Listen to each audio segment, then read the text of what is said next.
So let's begin tonight, as usual, with the praise to Shakyamuni Buddha that's on page 73. Recite this 3 times together. To the founder, the endowed transcendent destroyer, the one gone beyond, the foe destroyer, the completely perfected, fully awakened being, perfect in knowledge and in good conduct, Sugata, knower of the world, supreme guide of human beings to be tamed, teacher of gods and human beings, to you, the completely and fully awakened one, the endowed transcendent destroyer, the glorious conqueror, the subduer from the Shakya clan, I prostrate, make offerings, and go for refuge.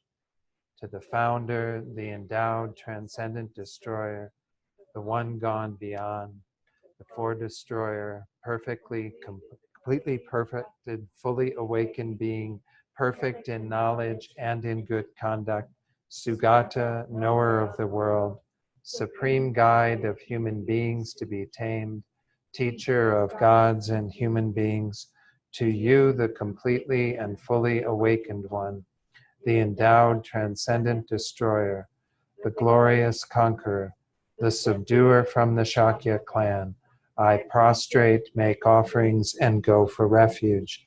To the founder, the endowed transcendent destroyer, the one gone beyond, the foe destroyer, the completely perfected, fully awakened being, perfect in knowledge and in good conduct, Skata, knower of the world, supreme guide, minced beings to be tamed, teacher of gods and human beings, to you, the completely and fully awakened one, the endowed transcendent destroyer, the glorious conqueror, the subduer from the Shakya clan, I prostrate, make offerings, and go for refuge.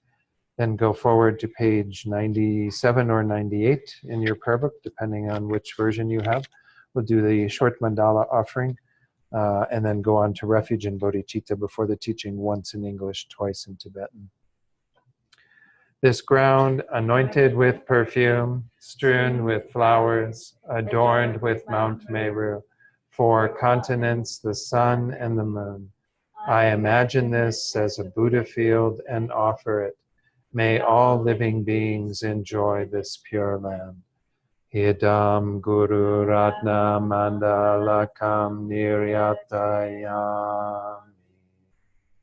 I go for refuge until I am enlightened to the Buddha, the Dharma, and the Supreme Assembly.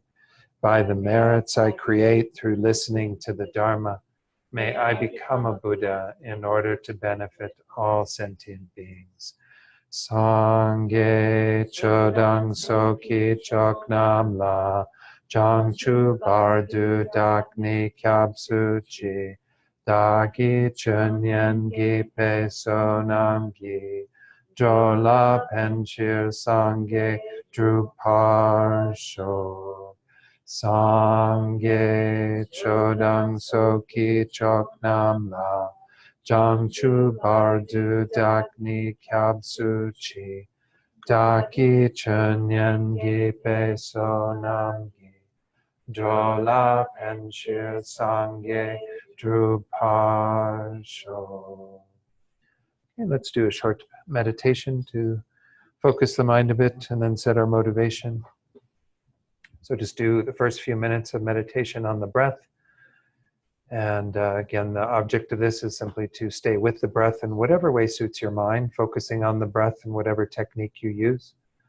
And whenever the mind wanders away from the breath, to have that introspection that notices that and then guides the mind back to the breath. So after doing this focused meditation for a few minutes, I'll lead you in a short reflection to set motivation for tonight.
So as we were sitting here in the Gompa, we heard some noises from the parking lot, people getting into their cars, maybe even getting out of their cars, going to the pizza place. And when we hear these noises of sentient beings doing the things that they do, it should remind us that those are the beings that we are wanting to become enlightened for. We can think now about all the other beings, particularly focusing on humans, but we can also take into consideration all the other beings of the various realms. The people who are, out to eat, who are out shopping, who are out driving their cars, who are flying on planes, who are working in warehouses, working in hospitals. At this moment, so many human beings, so many sentient beings that are all doing their various things. And we have the leisure to be here right now, turning our minds towards the Dharma. So we want to think that we're doing this tonight, looking at these teachings, for the sake of every one of those beings that we're bringing to mind. All these various humans doing all these various activities, all the animals, all the pretas, all the hell beings, all the demigods and gods,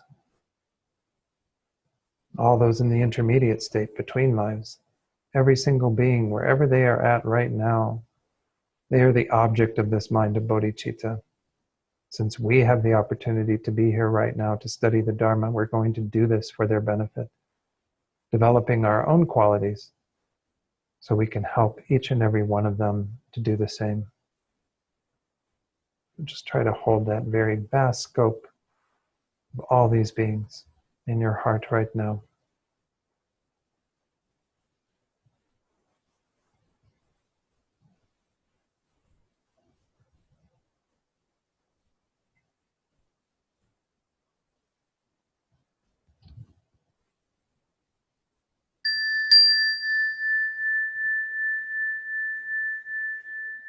Okay, so in the last class we were finishing up with afflicted doubt. We had our doubts about doubt, but I think we resolved them.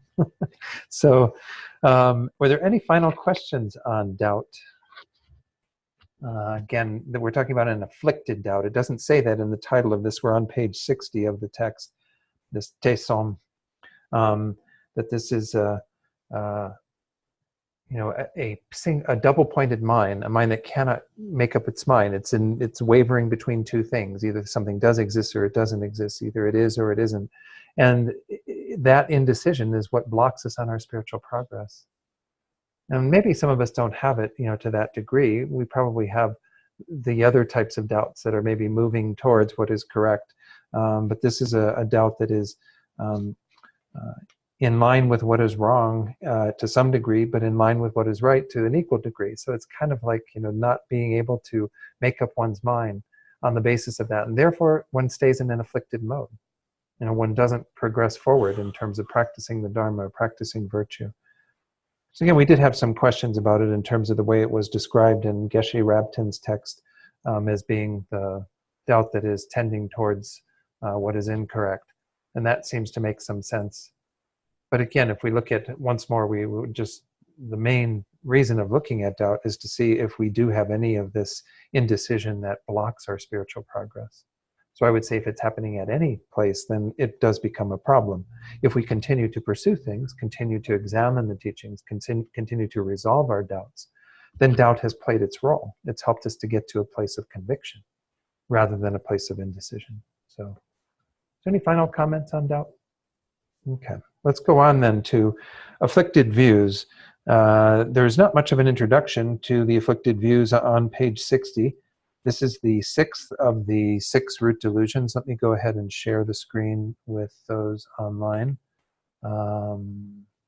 So this next slide does have the 6 that we've been discussing. We've gotten through the first 5. We're now going on to number 6. And number 6, as we'll see, has 5 categories within it. So afflicted views are all lumped together, but we do have some differentiation in terms of these views that are afflicted, that aren't in the nature of being correct. So this is Geshe Rabtin's introduction to this section from his book, Mind and Its Functions. He says an afflicted view is either an afflicted state of intelligence that regards the aggregates as being a self-sufficient I or mine, or in direct dependence upon such a view, an afflicted intelligence that develops further mistaken conceptions. So this is what we're going to see, is that all of these are revolving around what we call the view of the transitory collection, which we've discussed before, and which is the first of the 5 views. The one thing that I'm going to point out, because it is mentioned here and it is mentioned even in our text, the way that it approaches this, is that this idea of the aggregates as being a self-sufficient I or mine, this is actually the lower point of view, the point of view of the schools beneath Prasangika Madhyamaka. Now, Prasangika Madhyamaka would say that this also is a mistaken view, but this isn't the main view that is involved here. When we get to the view of the transitory collection, we're going to define it a little bit differently in terms of the way that we approach it. In your text, it's defined in view of the lower schools. So it's important maybe to just take a moment to look at this whole idea of what do we mean by the I, what do we mean by the aggregates, what do we mean by a mistaken idea of the I? Because this one is being put forward as like the main one that's at the root of all of these different afflicted views. So let me go off screen here just so I can stop the share so that we can talk about what this is. So we have essentially the aggregates. The aggregates are the way that the Buddha taught the basis of a person. We can divide it into the mental aggregates and the physical aggregates. When the Buddha taught it, he taught it in terms of the 5 aggregates. We see these as form, which is the only one that is physical, feeling, discrimination, compositional factors, and consciousness. Those 4 are all in the mental category. So in essence, we can say that there are the mental aggregates and the physical aggregates. A mental component of our being, which is consciousness and all of its various different things that we're discussing here, the mental factors such as feeling, discrimination, and so on. And then there are the physical components of our being, which even for beings who are in the formless realm, according to the tantric teachings, they even have a very subtle wind energy still together with the consciousness. So there's always some level of form and consciousness together that are the basis for a being, no matter what realm somebody is in. This is the tantric perspective. So when we talk about those as being the basis of a person, let me talk about Prasangika first, because I think it's the easiest to talk about in some regard. We have the aggregates that are here, our mind and our body. We label this as an I. And of course, according to Prasangika Madhyamaka, that is all that exists, is the merely labeled I. This sense of an I that we have in relation to this stuff. So we think I, but then we think of another level above that of an inherently existent I. So we're never really observing the aggregates directly and conceiving them to inherently exist in regard to this misconception that we're discussing here, this main one that we're going to get into shortly, and that's called the view of the transitory collection. The view of the transitory collection in Prasangika views the I that is imputed on the aggregates and holds that to be inherently existent, which of course means that it is findable among the aggregates, that there is something there that is that, but it's in relation to the I that this misconception is taking place, this mere I, this labeled I, this designated I. But the I is designated on the basis of the aggregates. So it's interesting, this view is called the view of the transitory collection because all the lower schools are thinking that it is looking at the aggregates, observing the aggregates, and holding there to be another level of I that is there. And this is what we call this self-sufficient. In that, let me go back to the share now. In that slide that was up there from Geshe Rabtin, he said that the aggregates are being held as being a self-sufficient I or mine. So by self-sufficient, we mean something that can stand on its own within those, in a sense, so that we see that there's kind of a, this is almost a view of an independent I that isn't, it's based on some misconception of an inherently existent I, but it's a different view that we do have innately, according to Longma Tsongkhapa. We do have this innately, we do carry it forward from life to life, but we also have an acquired version of it that can be reinforced through false teachings and so on. But this view of a self-sufficient, substantially existent I is a coarser view of an I that is again negated by the Buddha's teachings, but is not the source of all of our suffering. The source of all of our suffering at the deepest level, that ignorance that we've discussed previously, is the looking at the I that is imputed on the basis of the aggregates and thinking that that inherently exists. It doesn't have anything to do with looking at the aggregates and thinking that they're a self-sufficient, substantially existent I. So I want to read a little bit more about this idea of self-sufficient, substantial existence from Khensur Jampatechchok's book, Insight into Emptiness, because I thought he did a nice job of kind of going through what this is, how this is framed. And the reason why I'm spending so much time on this is because we do have, when we get into the view of the transitory collection, a difference between how it's presented in our text versus how we have to really understand it and from the point of view of Prasangika Madhyamaka. So what he says is, he says, a self-sufficient, substantially existent person would be a person that could be seen without anything else, such as the aggregates appearing to the mind. In fact, for us too, for some reason my screen went blank. I'm having lots of interesting technological karma tonight. For us to know a person is present, the aggregates have to appear. We cannot identify a person independent of her body-mind complex. So there is this idea, again, of a self-sufficient I that is somehow there, has some sort of independent identity, but is kind of among the aggregates. Sometimes the analogy that's used is like a chief salesman in a sales department. So the head salesman is still a salesperson. You know, they're not divorced from all of that, but they are there kind of hanging out with all of the other salespeople. There's not this sense of it being something that is sort of over and above, but rather among the aggregates. So let me read a bit more in the other section on this. It says, while many non-Buddhist schools accept the person to be self-sufficient and substantially existent, no Buddhist tenet system asserts this. So for the lower Buddhist schools, the lack of such a person is their subtle selflessness, is what they realize in order to be free from samsara. However, the Prasangika Madhyamaka school, which has the most accurate view, considers this to be coarse selflessness. They say that there's another level of self-grasping and of selflessness that is still deeper, and that's what I was just talking about, is the view of the I as inherently existing.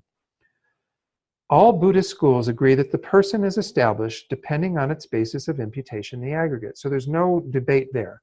The aggregates are always involved in establishing a person, and there's some level of imputation involved there. But only Prasangikas say that the person is not findable in the aggregates.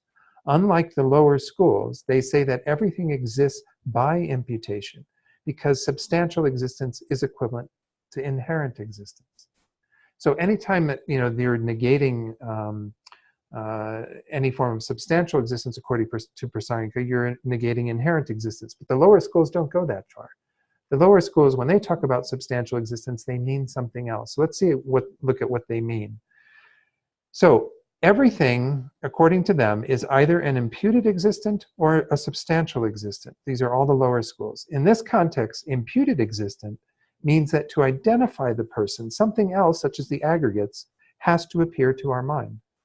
Without some portion of the aggregates, the person's voice or her face, for example, appearing to our mind, we would not be able to identify a person being in front of us. If the person were a substantial existent, we would be able to know a person was there without the appearance of either his body or mind. Sometimes they use the analogy, and I don't know, these work for some people, but the analogy of like a forest and a tree. So you have, in order for forest to be known, you have to have the trees appear to you, right? The trees have to be involved. But for tree to appear, it's simply the tree. There's nothing kind of that is another existent that needs to establish it. Now again, in Prasangika terms, we would say that this isn't a correct view because nothing exists substantially. But for all the lower schools, they say a tree does substantially exist.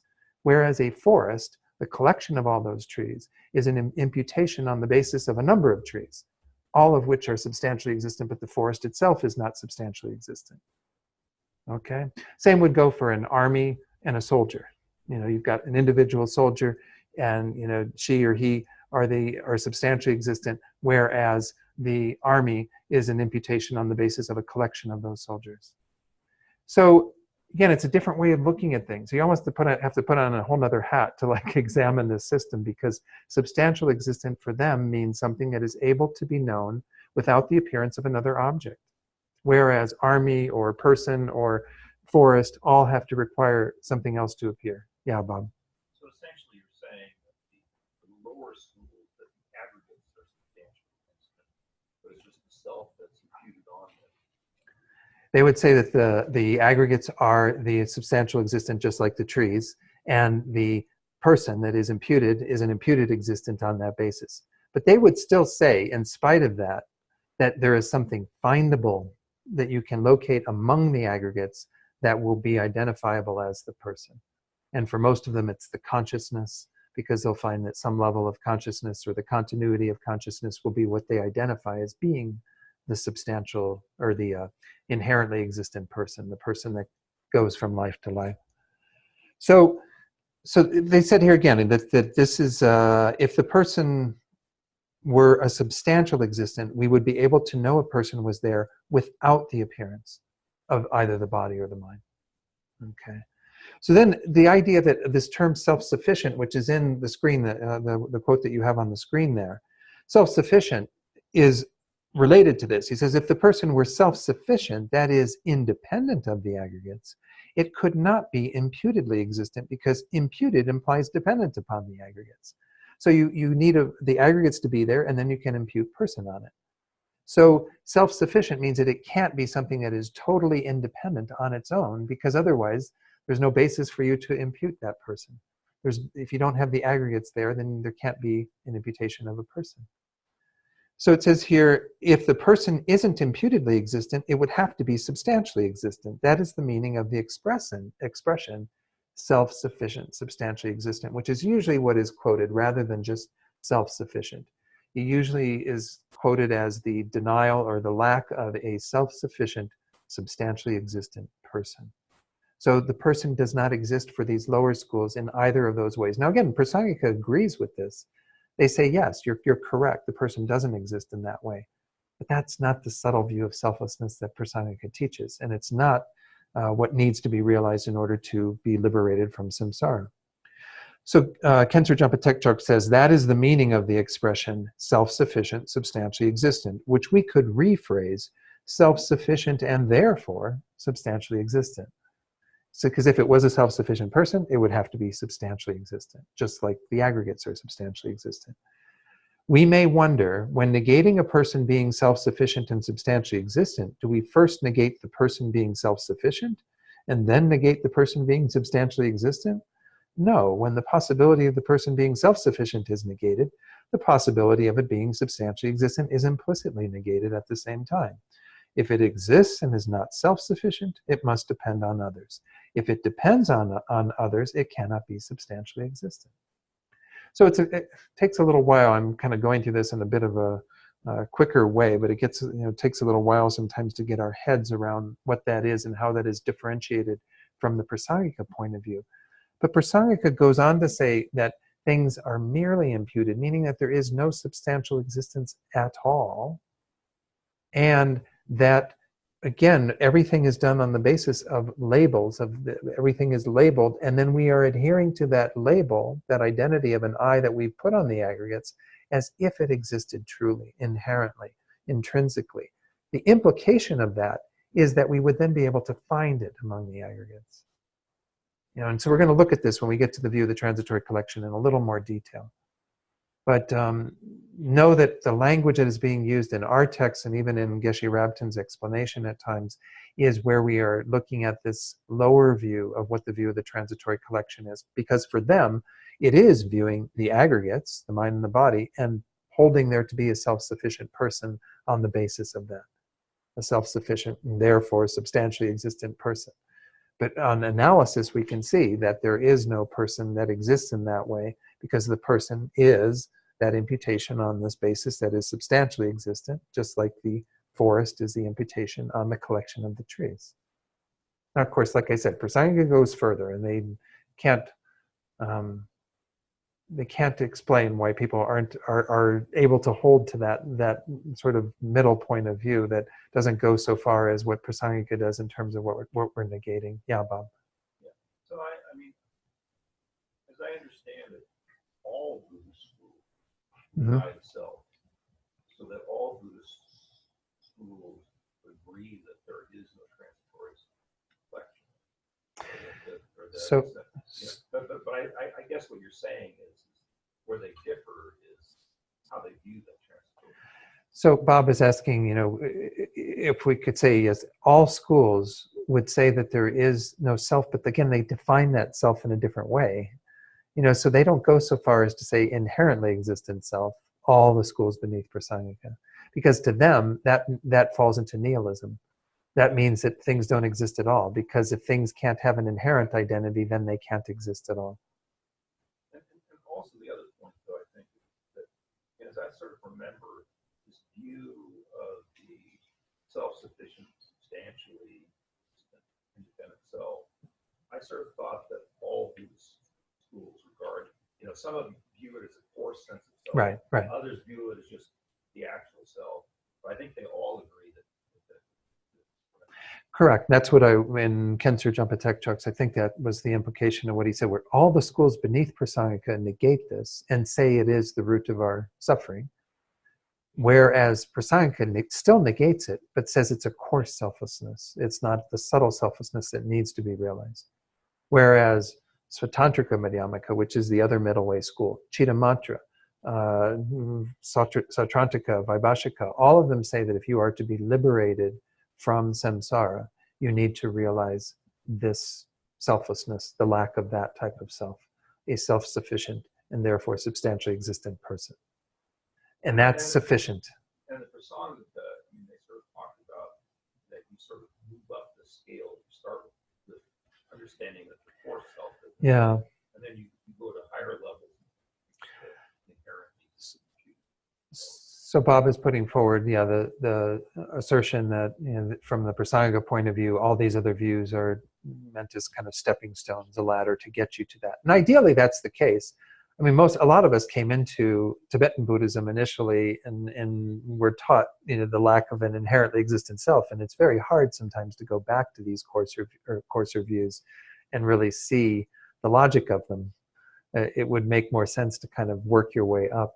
There's an even coarser view of a self that is negated.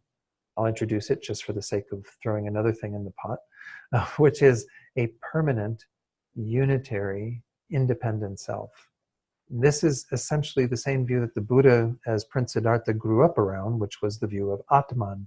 The Atman, or the soul, as it is held by the Vedic traditions, is your identity. It is a permanent, unchanging phenomenon.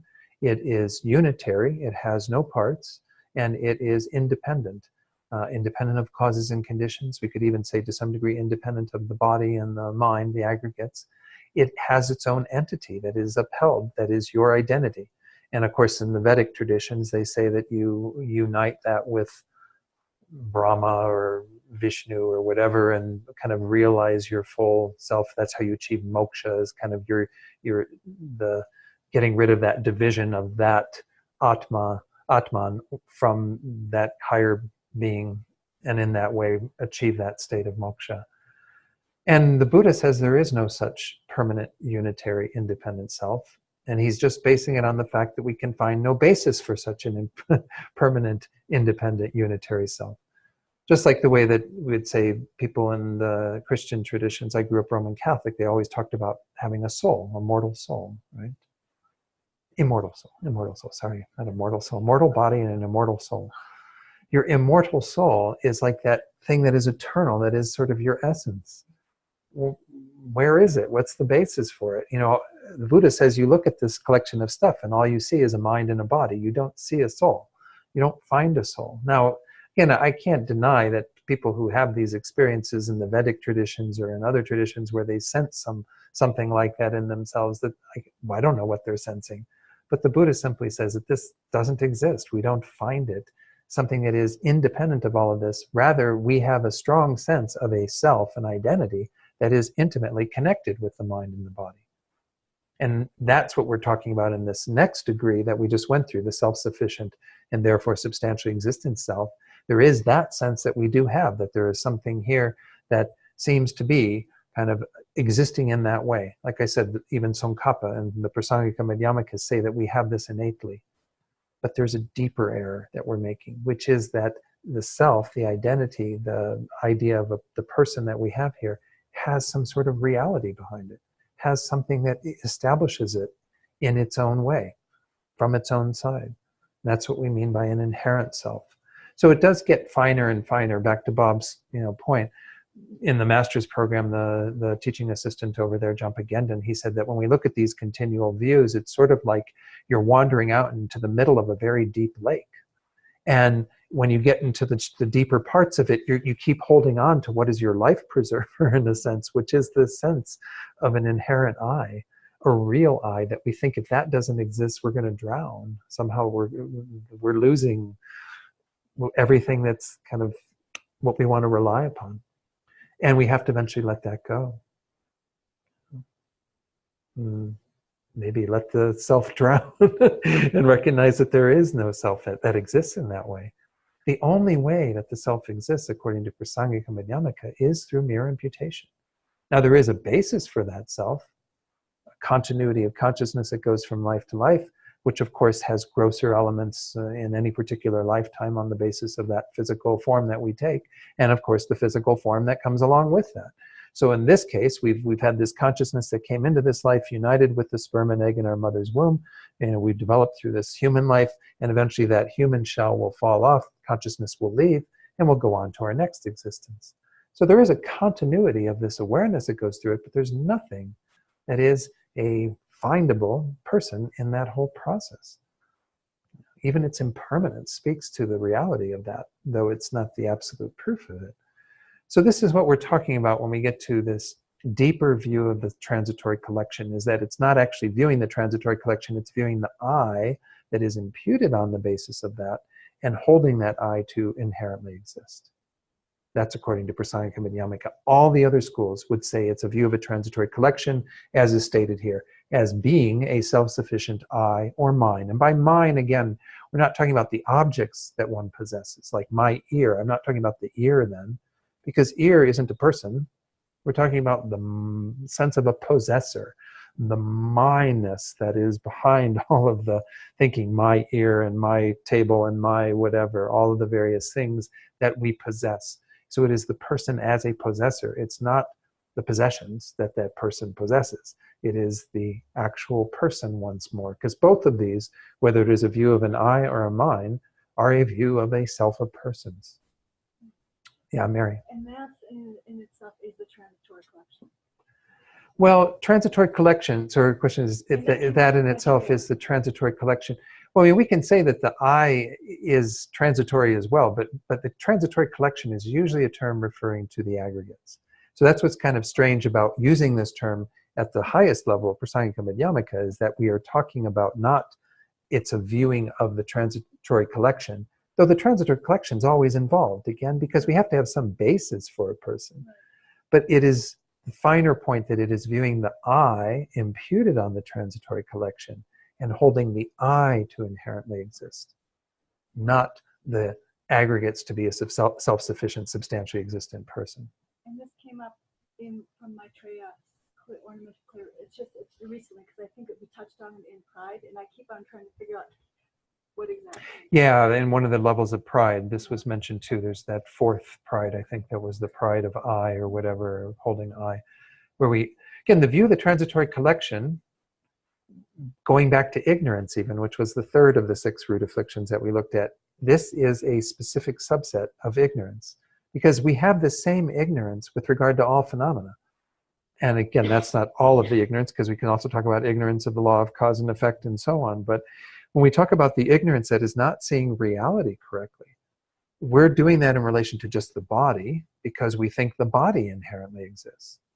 But the most important one that is operative in this process of taking rebirth, what Master Chandrakirti says is the root of cyclic existence, the first link in the link of dependent arising, 12 links of dependent arising, is the view of the transitory collection, the holding there to be a real I, a inherently existent I, on the basis of that only being merely imputed on the basis of the aggregates.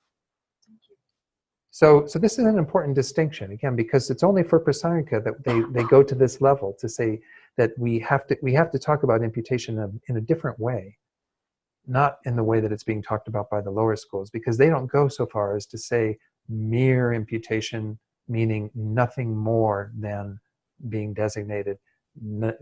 Anything more than that is negated.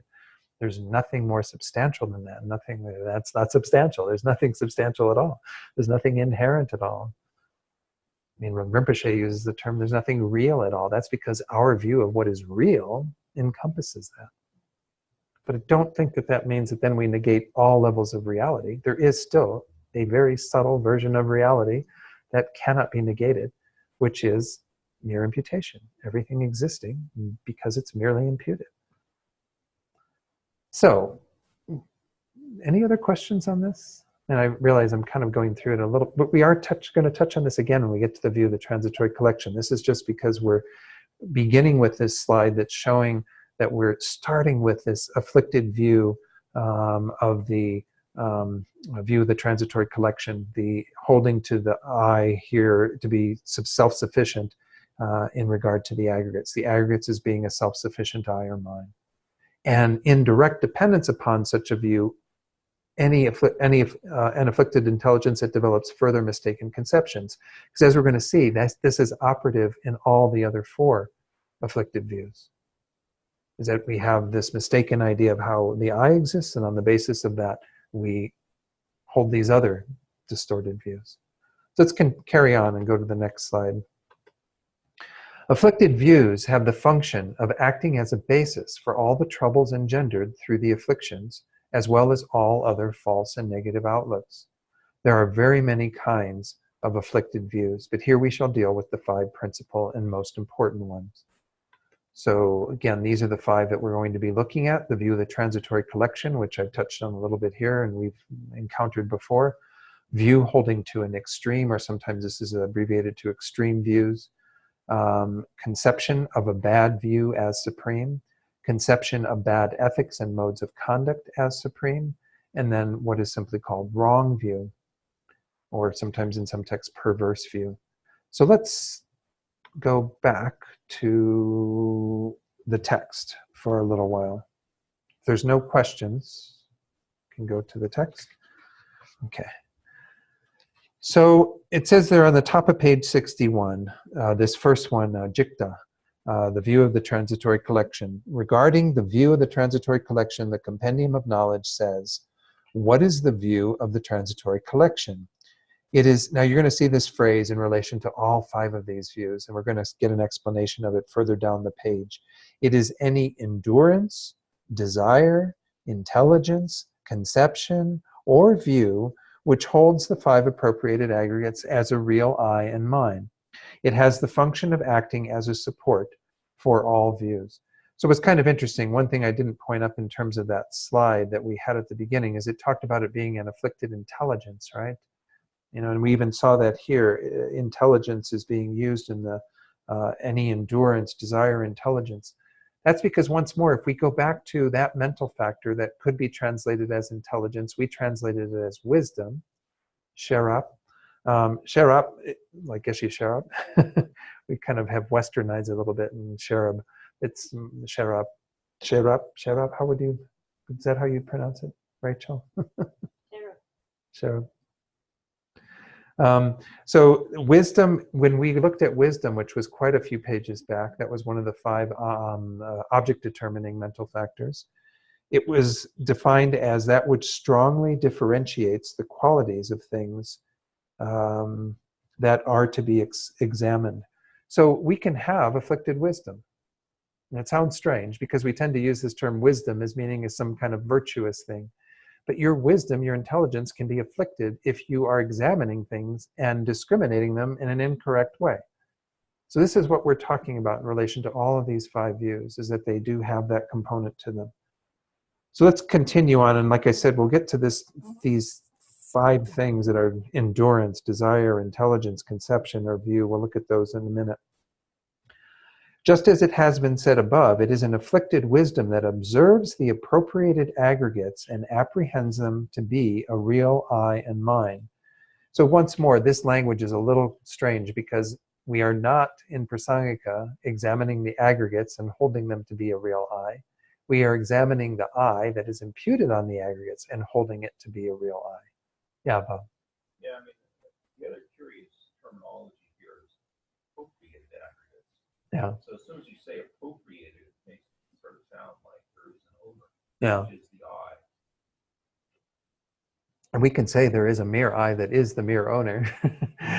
So the question was, yeah, when we use this term appropriated aggregates, it makes it sound like there's an owner. Well, again, there is an owner, just like there is a person that becomes a Buddha. There is a person that migrates from life to life, but there is no inherently existent person, no person that has anything more than nominal existence.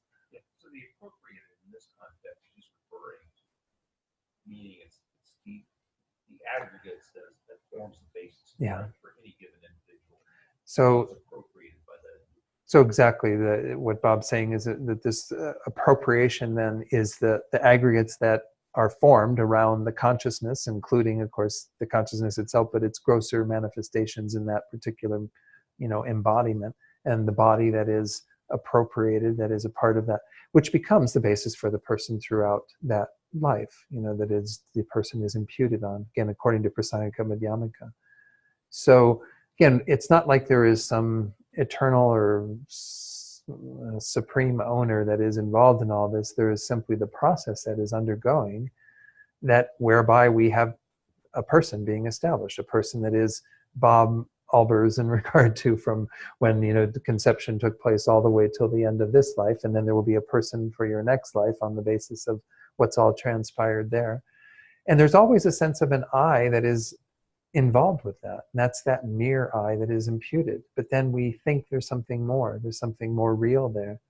And that's going to be, again, what we're looking at in this first view of the transitory collection, that makes things so complicated for us, because we think that I, could be annihilated at the end of this life. We try to hold on to it as something eternal, and all of these things that occur. These are the other views that follow from this. So yeah, there is no kind of person who is substantial or real that is appropriating these aggregates, but there is nonetheless is the mere person that is imputed on the basis of that we could say migrates from life to life.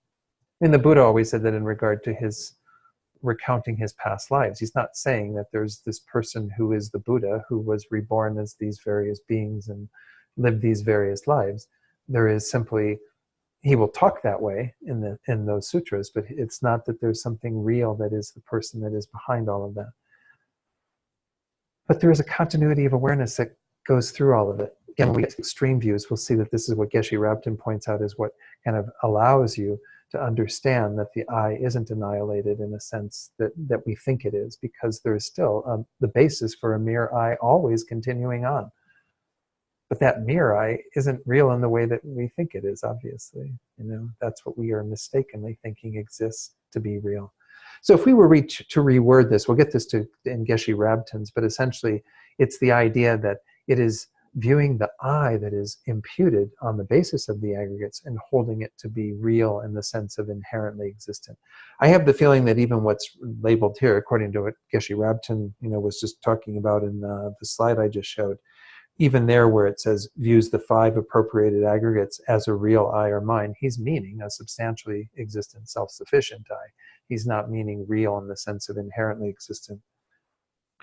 And even when Lama Tsongkhapa, as we're going to get to this passage in a moment, explains it, he's explaining it even in the Lamrim Chenmo according to the lower schools, according to this definition that isn't according to the highest point of view, the view of the Prasangika Madhyamaka.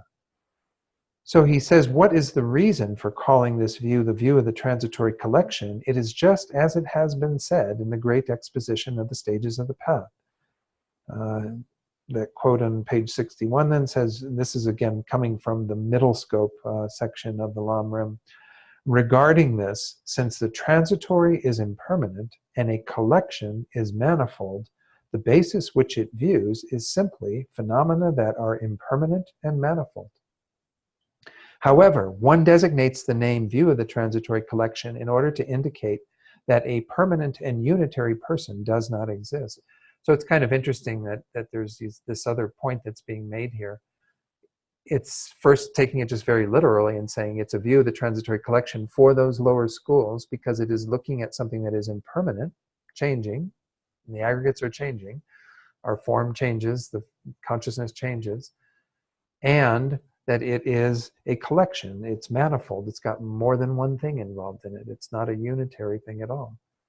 But then he goes on to say, but you designate the name view of the transitory collection in order to indicate that a permanent and unitary person does not exist.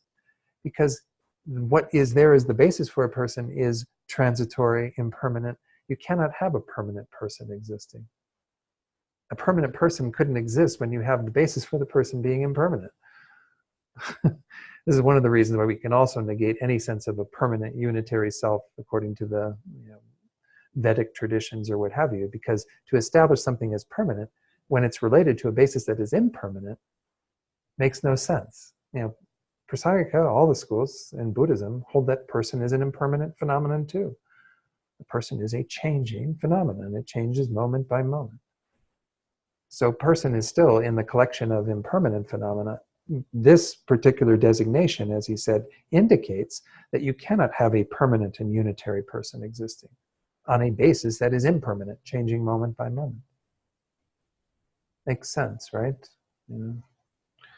So then it goes on to say, here the compendium of knowledge explains the synonyms that are being given here. Of course, synonyms, it says in the footnote, note that synonyms are an enumeration of names and are not necessarily mutually inclusive in this context. It says here, endurance and so forth. These are explained as follows.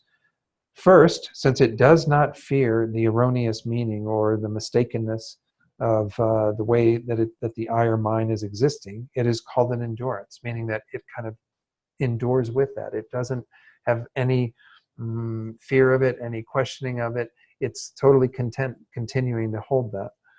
Since it seeks the erroneous or mistaken object, which would be once more that mistaken view of the I, it is called a desire.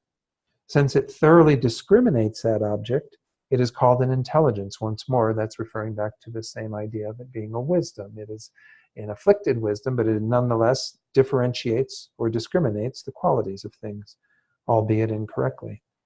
The fourth one, since it strongly adheres to that object, it is called a conception. A conception meaning kind of that it is going to hold to a particular point of view. And then since it observes that object, it is called a view.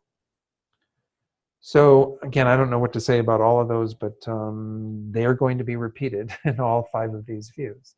They're going to talk about them being an endurance, desire, intelligence, conception, or view, which, and then fill in the blank, all the rest of it. Yeah, Bob. So the end conclusion of this, that transitory collection, according to all Buddhist schools, is just a way of looking at the aggregates. And all Buddhist schools agree that it doesn't exist. It's just a false conception of the self based on these aggregates. So Bob's comment was that the transitory collection is referring to the appropriated aggregates, and all Buddhist schools would hold then that they don't exist as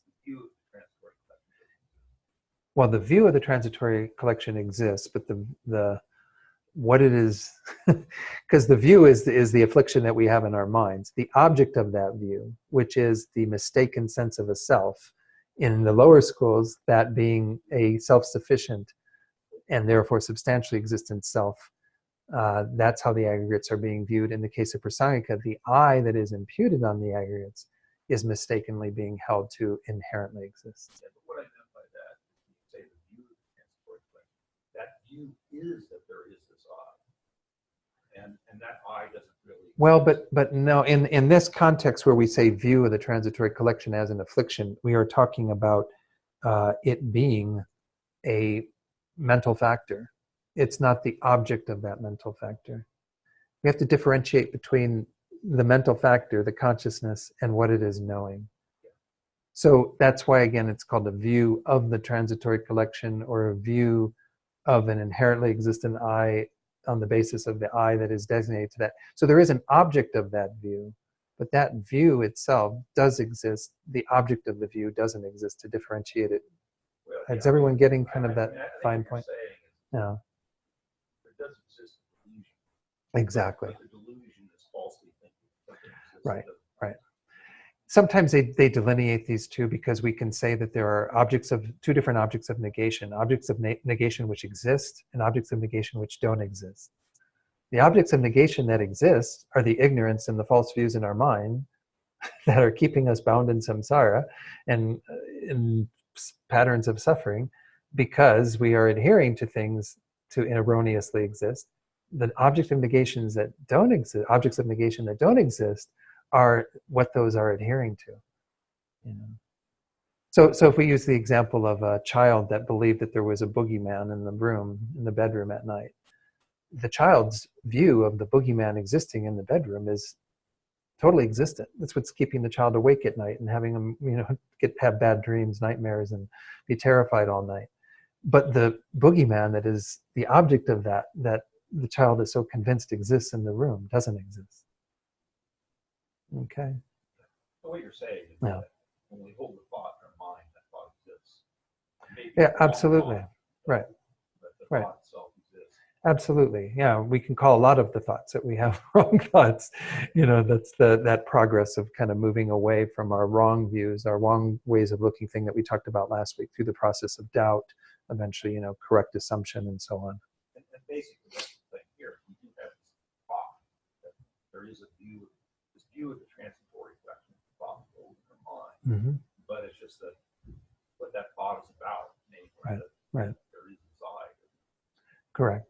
So it's a mistaken thought. So to repeat in my own words, which is the view of the transitory collection, or any of these views that we have in our mind, do exist. They are the mental factors, the conceptions that we have, but the objects that they are, viewing, that they are involved in, don't exist. And that's what makes them afflicted and erroneous. And that is what also makes them able to be overcome, is because they are adhering to things wrongly. If we know things correctly, through wisdom that is discerning things correctly, then we can overpower them, we can undermine them. So, any other questions on this? Tony, you look like you've got a question maybe, but...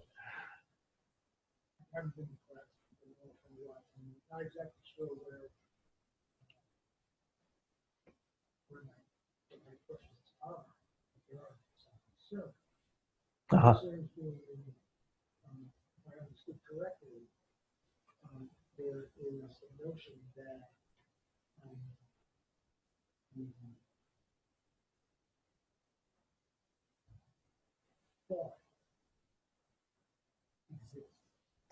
The thought exists, correct, but it doesn't exist inherently. It exists as a mere imputation too. Okay. We're never reifying things to make them inherently existent, to make them concretely existent. We're still always using the idea that even our thoughts, all these mental factors we're discussing, there is no more reality to these than mere imputation. That's the truth for everything we talk about. Yeah. No, I was just wanting, again, because if we talk about this idea of an object of negation, then we do have to delineate those things that we can negate through reasoning, which are the objects of negation that exist, albeit merely and by imputation, and then the objects that we exist through the insight that occurs to, understand. I'm sorry, that's the wrong way. Through reasoning is the one that we want to get rid of through. Let me start over again. Okay. Two objects of negation. One that exists, which is the view of the transitory collection or the ignorance in our minds, and that is refuted through the path, through the realization of the wisdom that realizes the opposite of that. Then we have the object of negation, which is the object that is being held to by those incorrect views, the inherently existent I or mine and so on. That is refuted through reasoning, because it doesn't uphold under reasoning. Yeah. You can never find it in looking for that real I. Yeah. Because that links up with something that maybe I mentioned earlier about that this movement that it held to the view of the view of the EQ, which brings me to why would Sangha hold to the view of an human, that would limit Sangha. My Well, limited, yeah. all, not as much as the Lord of School, but I'm not saying what I'm saying at the moment Well, so, is not that it's wrong by any stretch of Right. the imagination. I'm just saying something that you can well, why don't you hold on to that idea? When we get to the views holding to an extreme, we'll see the necessity of prasangika, because your question is involving around prasangika holding to things as being merely imputed. But holding, I mean, I'm using holding, I don't know. We're talking about, we still have to, when we get to the views of the extremes, we still have to establish that things exist. We can't fall into annihilation. Prasangika is a Madhyamaka school, so it's adhering to the middle way. The middle way being that pathway between these two extremes. We haven't gotten to the two extremes that are the views of the holding to an extreme. One of them is the extreme of annihilation, and we're going to get to that. Yeah.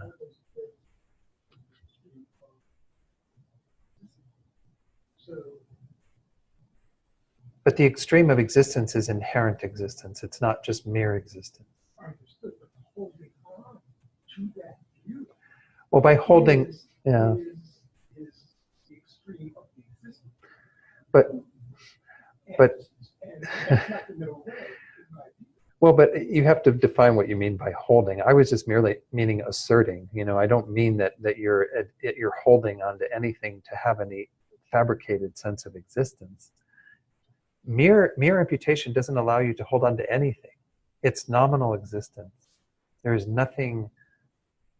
I don't want to go too far down this rabbit hole, but And I'm not sure to right. But what I'm hearing you say, and maybe I'm mishearing you, is that what you've heard me say about prasangika makes it sound like we're holding to it in the extreme of existence, and but where it's again. Well, sure. I mean, that's what concepts have to be used to get to this. Concepts don't fully capture the import of all of it and what it would mean on the other side, having had a non-conceptual realization of it. Yeah.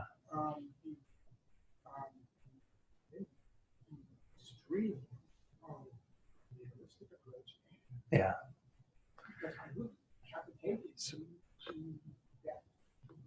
Sure. Sure. So hold on to this till we get to that. But let's see. Rachel wanted to add something. I just wanted to point out that prasangika means consequentialist. Like it means you really don't actually present your view. You only show other people how they've come to the wrong conclusion. In a sense, what we're doing here is a teaching tool, trying to point to what prasangika is. But the actual prasangika presentation would be to kind of do what Tony's sort of trying to do, which is to kind of cut through even what is said to find out where it's not the middle way.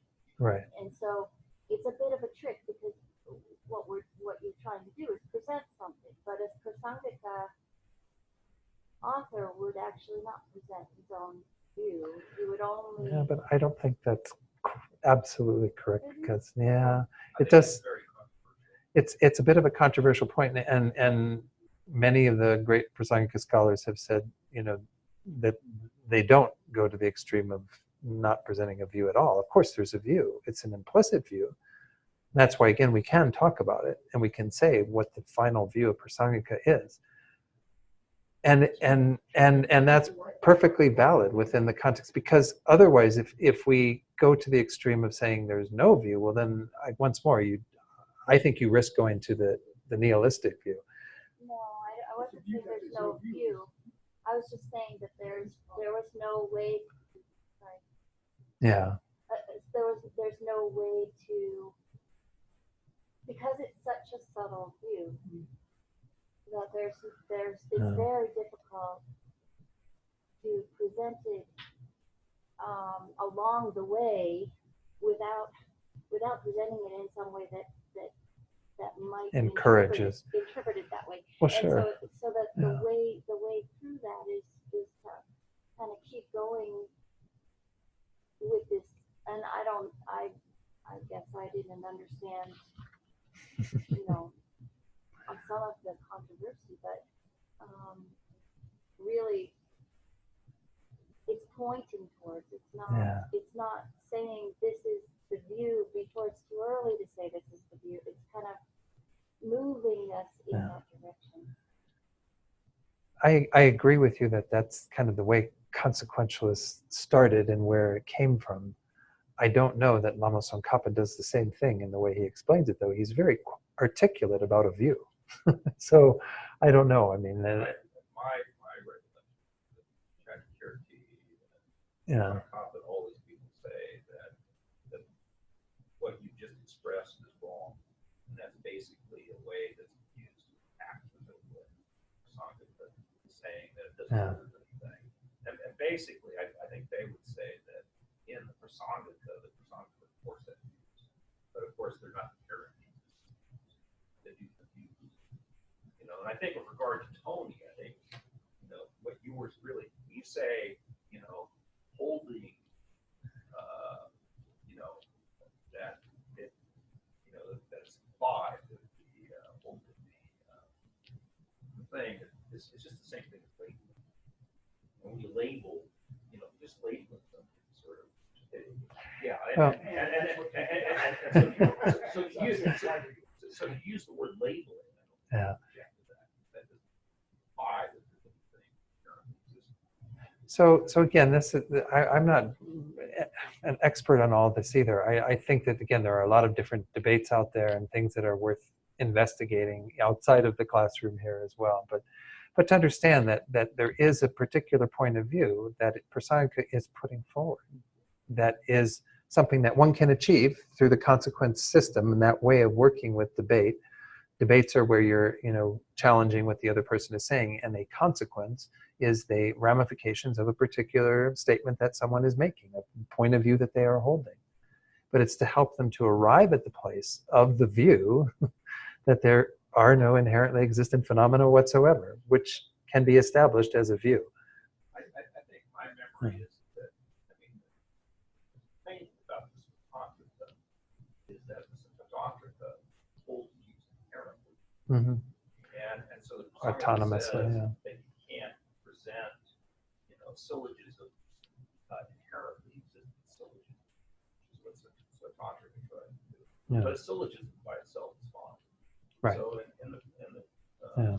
Prasangika, it's fine to have syllogisms, just as long as you don't think that Right. all the different parts of the syllogism are inherent. So Bob was talking to the differentiation between the Svatantrika and the Prasangika branches of the middle way, and again how the Svatantrika that's the autonomy school because they hold to autonomous syllogisms. Syllogisms, once more, are tools used in debate.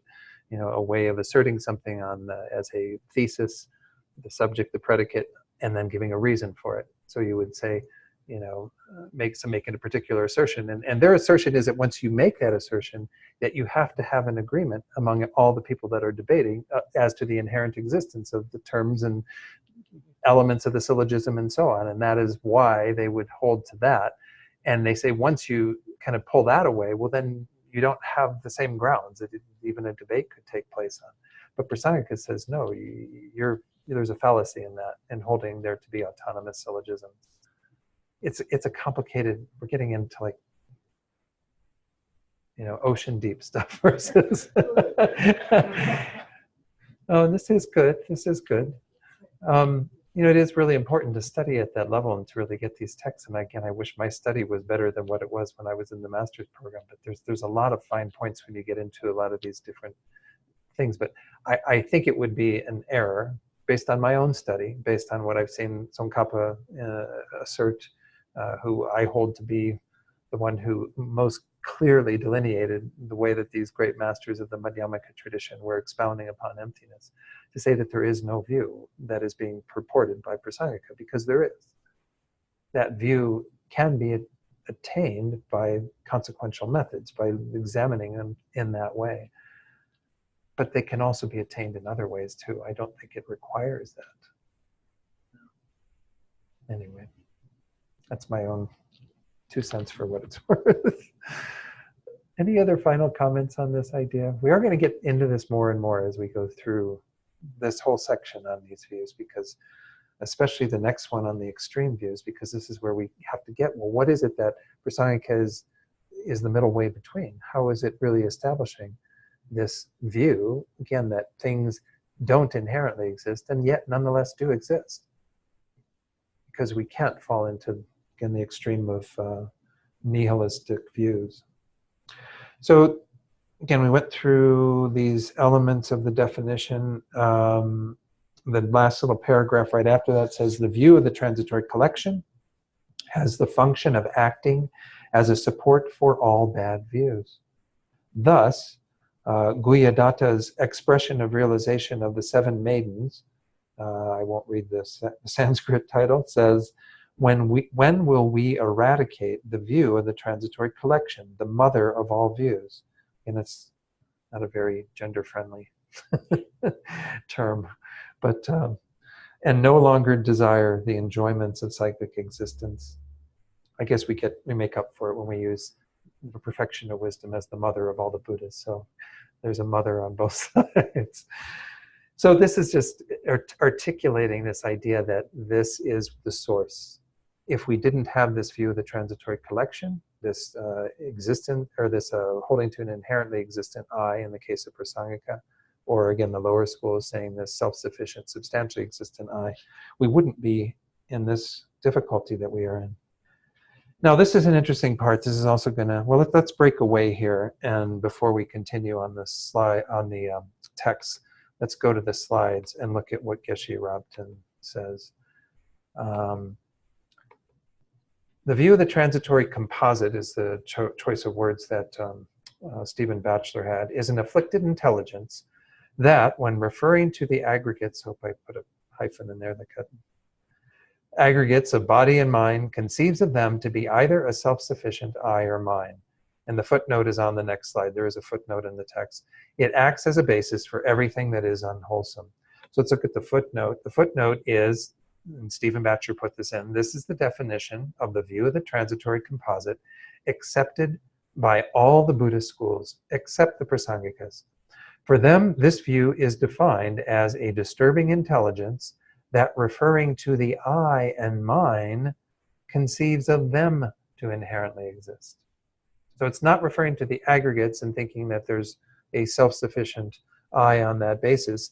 It is referring to the I that is imputed on the aggregates and thinking that I or mine exists inherently, exists intrinsically, that it has a level of reality that is able to be proven to not exist.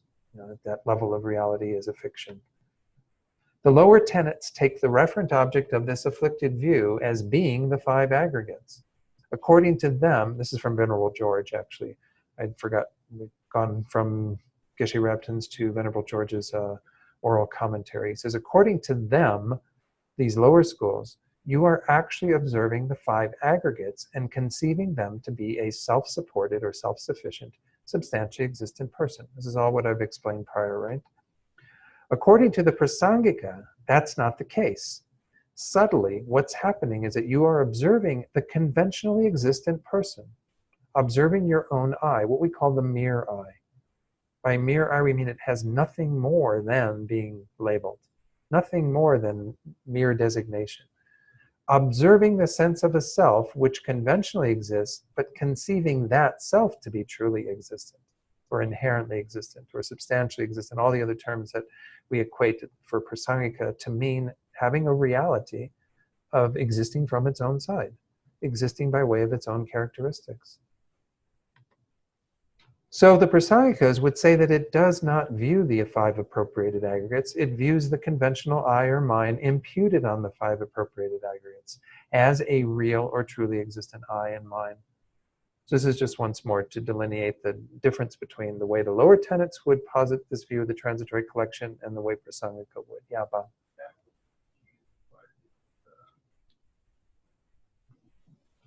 Idea of looking at the aggregate and saying that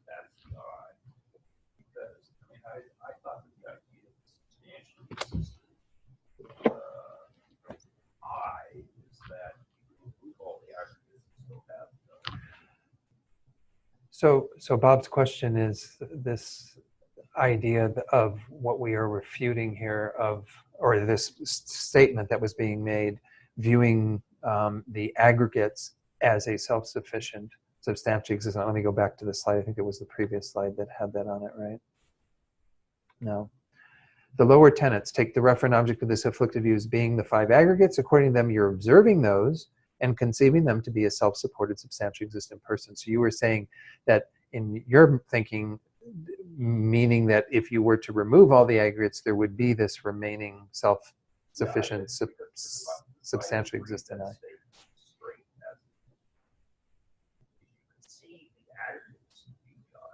Mm-hmm. And I sort of, my always thought was that you're conceiving this thing that sort of holds aggregates as a substantial result.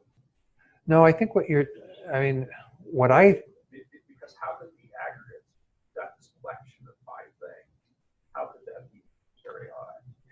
And your question of how could those be the I, that's the Prasangika's point of view. But from their point of view, once more, it's like the forest and the trees.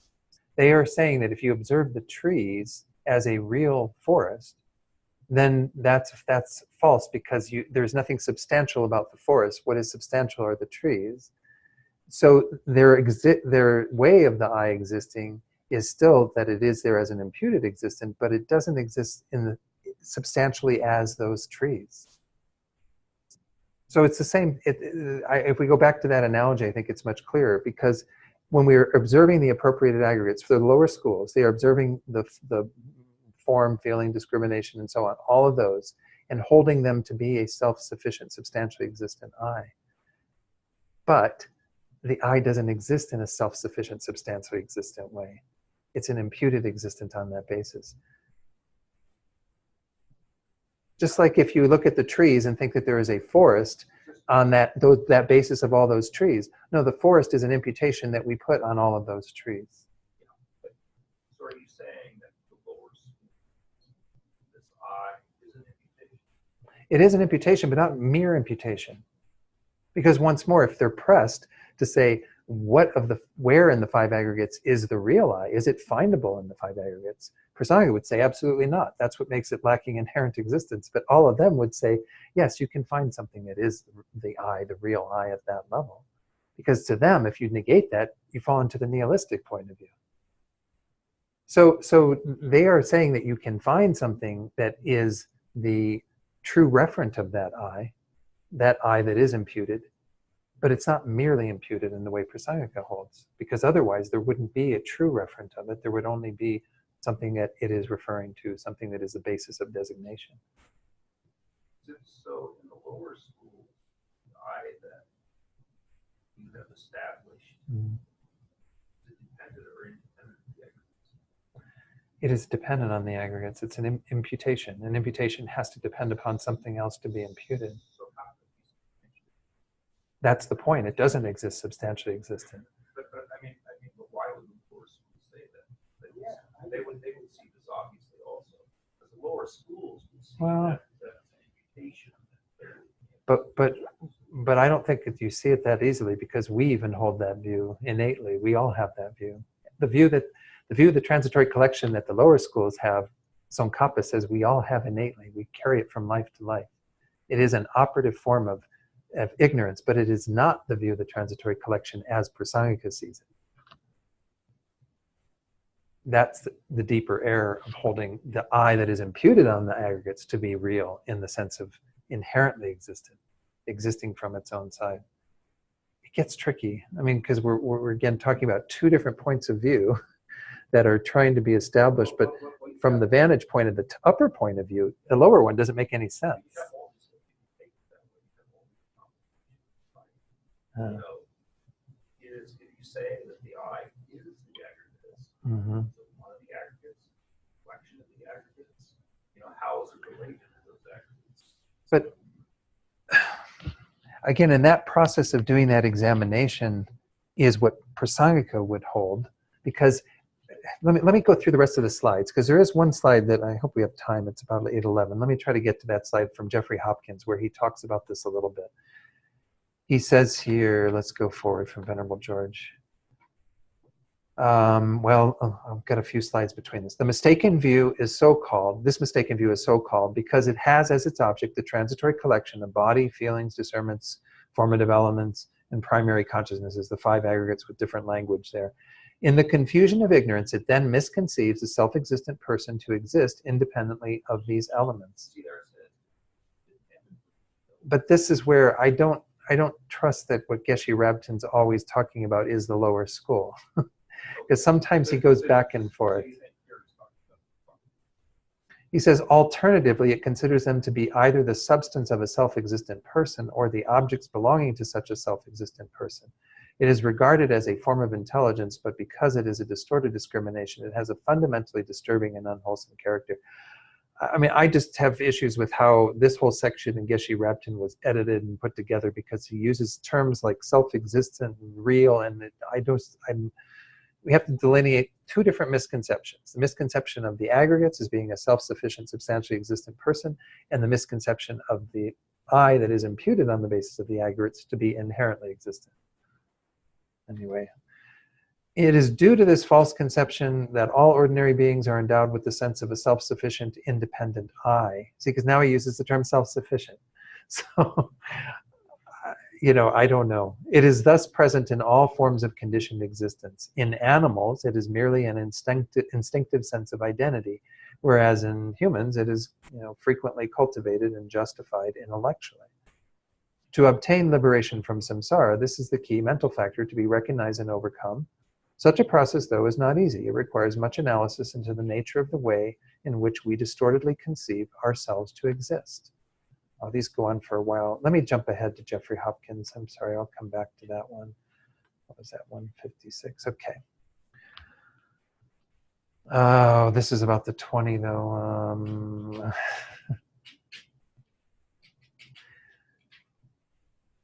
Let's just hold on to all of this. We're going to have to revisit this when we come back in a few weeks. But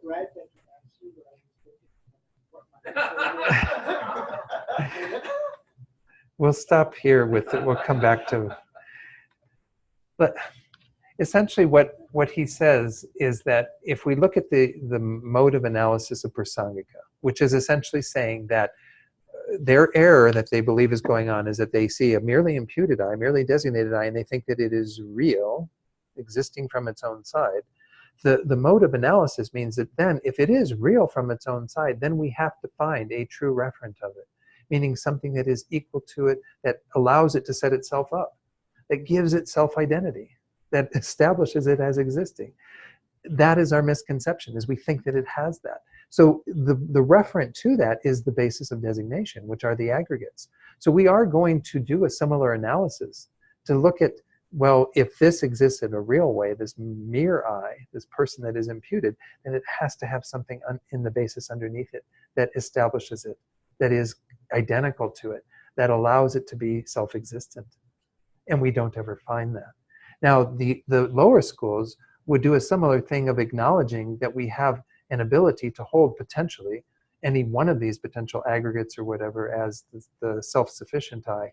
But I think they tend to think that the whole thing is a self-sufficient, substantially existent I. Yeah, kind of like the same way that we would see the forest being kind of substantially there in the trees. But the trees are substantial, and the forest is an imputation on the basis of all those trees. So I think it tends to be more at that higher level, even though we can talk about it being an acquired view, and that's what we're going to go into when we get into the 20, an acquired view that thinks that there is some element within those 5 aggregates that is the self-sufficient, substantially existent I, or real I. Because we don't naturally have that kind of a view. People naturally have the view that this whole collection of stuff, once more, the transitory composite, transitory collection, is a self-sufficient, substantially existent I. Or, again, the I imputed on the basis of that is an inherently existent I, according to Prasangika. You can see how those arise quite naturally. Those are what we would call innate. They come from life to life, and we carry them over without even a thought process behind them. Whereas, to hold the view that the form, our body, is the self-sufficient, substantially existent I, is something we have to acquire. We have to actually attain that through some false thinking that we're introduced to. because people don't naturally think that just the body is that self-sufficient, substantially existent I. You see what I'm saying? That's what we're going to get into when we get into these 20 false views that are set out, finding that they're really all acquired views. Acquired just means that it's acquired through intellectual investigation that we are introduced to through other sources outside of ourselves. Whereas innate is something that we don't even engage in any kind of intellectual pursuit. We just naturally have it with us. You're saying that the innate view is that somehow it's just a collection of all those five aggregates. So it's a self-sufficient So- and substantial. So, Right, so what we are talking about here in this view of the transitory collection, whether we talk Prasangika or the lower schools, is the innate view of the transitory collection. We could say that it would include those acquired views, but the one that we're trying to delineate as the bottom line on that view, even though they introduce these 20 views that the transitory collection, we'll get to that in the next session, those are all acquired. Those are all something that you have to develop on the basis of other tenets being introduced into your thinking. You don't naturally have those points of view. They even would say that this view of a permanent, unitary, independent self that the Atman is an acquired view. We don't naturally come into this life thinking that there is such an Atman or a soul. Someone has to teach us that these things exist. So there are some things that end up getting negated by Prasangika, which we acquire. Some of us acquire them, some of us don't. But in this case, we have one that is innate. That is this view of the self-sufficient, substantially existent person. And then we also have, according to Prasangika, an innate view of the inherently existent person that is based on the I that is merely imputed. And we have that in regard to all phenomena as well. But why we're singling out the view of the transitory collection is because that's what's operative in our own cycle of suffering. You know, it's not the conception of this mug is inherently existent that is, and that's definitely involved in our ignorance. It's the sense of an I or a mine that owns that mug, that is attached to that mug, that doesn't want you to touch that mug, or whatever the case might be. You see what I'm saying? So we'll get into this more. Maybe I'll bring in some additional slides or something to help elucidate some of this, but it gets tricky because once more the lower schools, it is very hard sometimes to understand exactly what they're getting at because we tend to see it through the lens of Prasangika. And so we're always looking at it and it doesn't seem to kind of go far enough or doesn't really hold water because we're not understanding it from that point of view. That's why, like you said earlier, Bob, it's nice to go through them from the ground up. It would be great if when people first showed up, we could say, well, let's look at the course's view of self that we're negating. And then let's look at the next course, you know, so it gets subtler. And then let's get to the subtlest one. But we tend not to do that. And I think that does complicate matters. And at least that's my experience. Any final comments? All right, if it's quick. You know, I heard that the view, or that the matter of life and death is supreme. Uh-huh. And I think that's true to a certain extent. I believe that this kind of teaching override the matter of Life and death, yeah. So Tony was just saying he's So great. heard that the matter of life and death is of supreme importance, but this investigation we're talking about here tonight is a matter is of greater importance and more supreme than that. Yeah, yeah. I mean, I think we are talking about what transcends all of that, which is, you know, what really exists and how do things exist, because we are working with a fundamental error. Whatever system you're subscribing to in Buddhism, they say there's a fundamental error that's behind why we are in this cycle of existence, why we are creating the causes to continue to not be liberated, and then, of course, in the higher school, to not be enlightened. Yeah. So, all right, let's do some dedications. I opened a can of worms with this one, but it's kind of hard to keep them closed, you know, because the language and everything requires further explanation. And I apologize if I haven't done it sufficiently. I always, you know, and it gets more complicated because some of the slides I'm sharing, like from Geshe Rabten, aren't always as clear as what I'd like them to be, but, you know, I apologize for all of that. Page 235, we'll do the first two prayers there as we usually do. Due to the merits of these virtuous actions, may I quickly attain the state of a Guru Buddha and lead all living beings without exception into that enlightened state. May the supreme jewel bodhicitta that has not arisen arise and grow, and may that which has arisen not diminish but increase more and more. Page 244, as we recite these two verses for His Holiness and Lama Zopa, think that we're creating the causes for all of our guides to have good health and long lives, and for us and others to never be parted from perfect guides in all our lives. In the land encircled by snow mountains, you are the source of all happiness and good. All-powerful Chenrezig Tenzin Gyatso, please remain until samsara ends.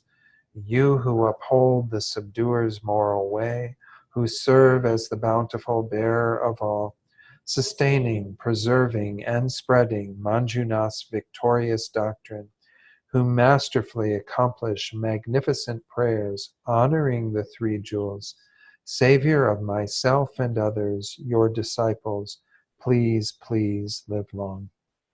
And let's hold in our hearts any beings that we're dedicating for, who are going through difficulty, obstacles, and to their well-being, illness, who are dying or who have died.